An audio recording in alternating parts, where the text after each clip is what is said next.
Pessoal, bom dia. Meu nome é Laura. Eu, em primeiro lugar, peço desculpas ao pessoal da organização por torturá-los e enviar a mensagem que eles pediram, que eles me encomendaram só agora de manhã. Tem acontecido coisas muito difíceis aqui na minha vida que tornaram impossível que eu mantivesse o meu cronograma original. Eles me pediram para conversar com vocês sobre a importância política da residência multiprofissional. Então, vou dizer que essa foi uma invenção aqui do Brasil, porque o nosso sistema de saúde é um dos poucos sistemas de saúde do mundo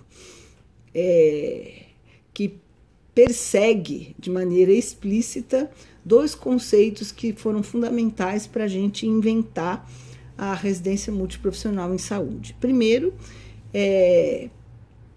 o reconhecimento de que somente por meio da interprofissionalidade da rede a gente pode produzir integralidade. E que interprofissionalidade e rede são construções vivas e que não acontecem simplesmente por decreto. O segundo conceito fundamental que o nosso sistema de saúde, embora de maneira muito minoritária, persegue, é o de que a gente aprende pela experiência e que a gente fabrica conhecimento a partir do trabalho. Esse é um outro conceito fundamental, porque para a gente pensar ser possível construir políticas e práticas de saúde anti-hegemônicas, é preciso fabricar possibilidades. E o encontro vivo entre trabalhadores e usuários, entre trabalhadores e trabalhadores, entre trabalhadores e gestores, possibilita muitas oportunidades para que a gente recolha os efeitos do que faz, apesar de quaisquer as intenções, processe, pense sobre isso e produza novas formulações coletivamente. Isso daí é a educação permanente, que é fundamentalmente baseada nisso de a gente aprender a partir do que a gente vive, aprender coletivamente a partir do que a gente vive.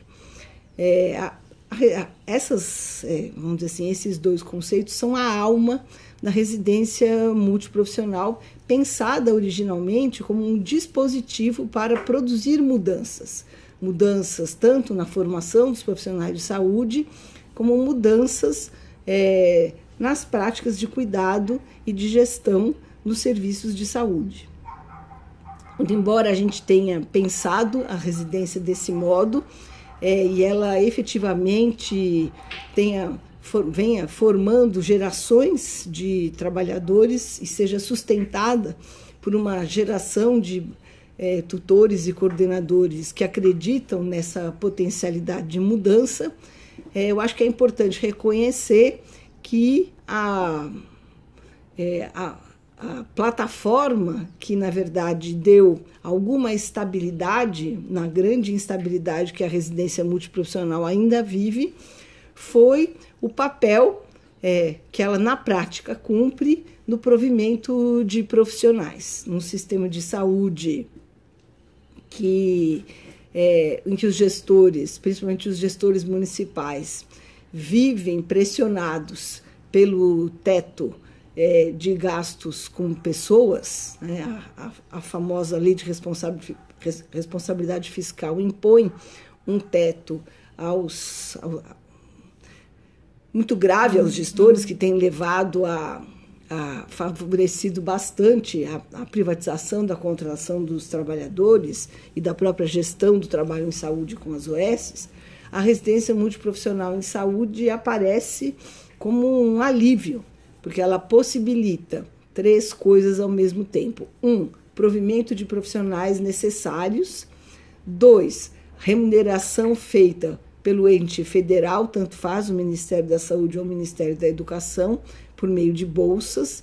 E 3, garante supervisão e investimento contínuo na formação desses trabalhadores inseridos nos serviços, que é melhor coisa do que isso, sem o gestor ter que gastar um centavo.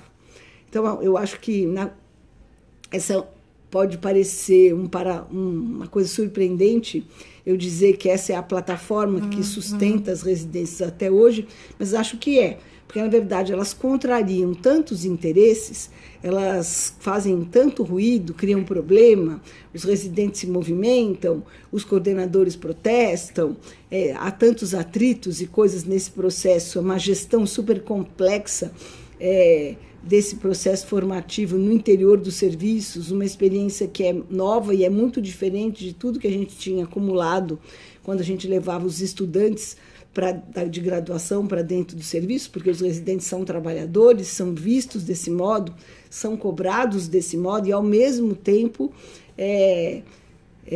recebem uma possibilidade de formação e cuidado sobre eles que não é em todos os desenhos de residência estendida a todos os trabalhadores. Então, há muitas tensões envolvidas nisso. Aí os residentes uma hora acham que são muito sabidos, outra hora eles descobrem que, na verdade, nem tanto. Às vezes eles acham que a política é a Bíblia, aí depois descobre que, na verdade, a tal Bíblia, na verdade, não é Bíblia, está escrita cheia de páginas imprecisas que precisam ser reformuladas. Então, há muitos conflitos, tensões, uma instabilidade geral, porque a residência nunca multiprofissional fica finalmente regulamentada. Então, a titulação dos residentes continua sendo feita basicamente pelas universidades. Os programas não são avaliados. A residência multiprofissional nunca consegue superar seus limites originais, né? Entra governo, sai governo, ela vai para a geladeira, sai da geladeira. É sempre a partir da mobilização dos residentes, dos tutores e dos coordenadores que esse processo é sustentado. Então, a pergunta é, uma coisa tão incômoda, por que continua sendo financiada? Considerando, principalmente, que houve, nos últimos tempos, um corte violento com a PEC da morte, né?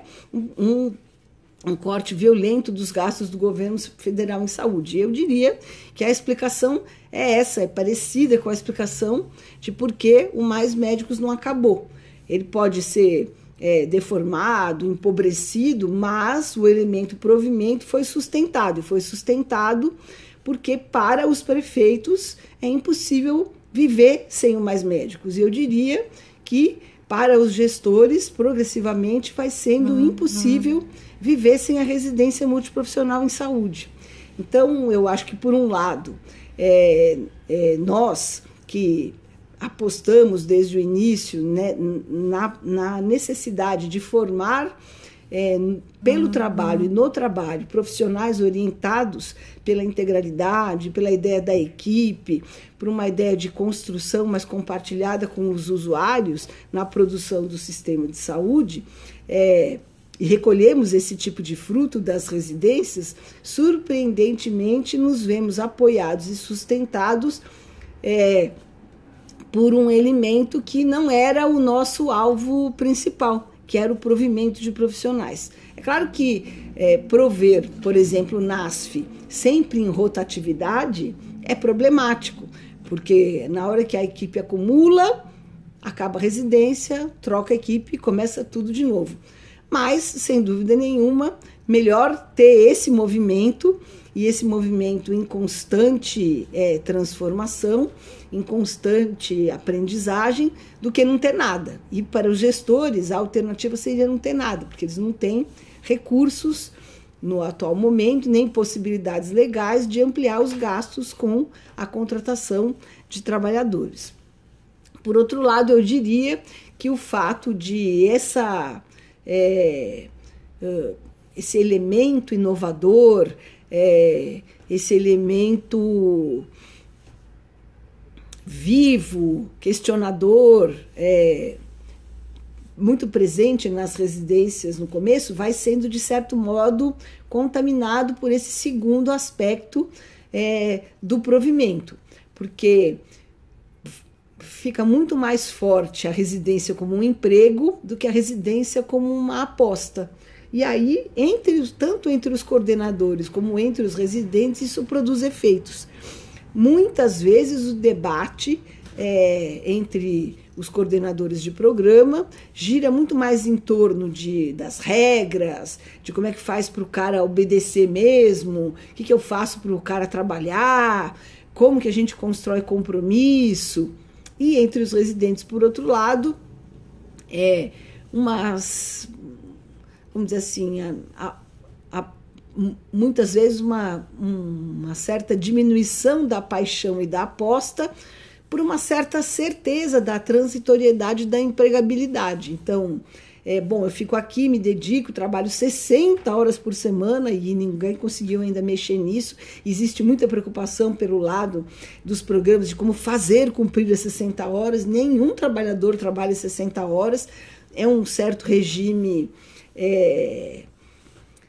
vamos dizer assim, de exploração bastante intensificada. Por outro lado, os residentes acabam ganhando uma bolsa que em muitos lugares do Brasil é mais alta do que os salários dos trabalhadores das mesmas profissões pagos pelas prefeituras de um modo geral. Então, temos muitas tensões e eu acho que esse aspecto do provimento, porque nunca claramente discutido, acaba gerando elementos que podem e muitas vezes têm levado ao empobrecimento da potência da residência como dispositivo de transformação, de construção de novidade, de defesa e de